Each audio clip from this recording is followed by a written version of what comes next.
Hello my internet friends, John Gibson here with I Need Examples. Today I will be showing you how to create a drop-down list box in Excel using a range of data.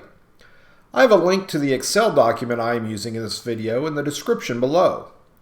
While you are down there, please like, subscribe, and leave a comment on this video or an Excel tutorial you would like to see. In my weekly job task worksheet, I need a drop-down menu for my task field. The values that I will be using for my menu field are from my table task. To start, I will click on the cell I want the drop-down menu in, click on the Data ribbon, go to the Data Tools and select Data Validation. The Data Validation dialog box will appear. In the Allow drop-down, select List. Now click on Source and select the cells. In this case, it will be cells B10 through B16.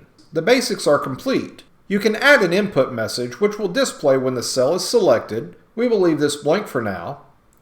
You can also do custom error alerts if the information entered into the field does not match one of the drop-down items in the list. We will keep the default for this also. Click on OK, and now we have our drop-down menu in place. Click on the cell and you will see the drop-down arrow on the right. Click on the arrow and you will see the items listed. If we change any of the items, such as inventory count to inventory count 2, or add an item, such as turn off lights, the drop-down box will automatically update. Please like and subscribe. It really does help my channel. Leave a comment below to let me know if this video was helpful or if you would like to see a video on a specific Excel topic. Have a wonderful day, and I will see you next time.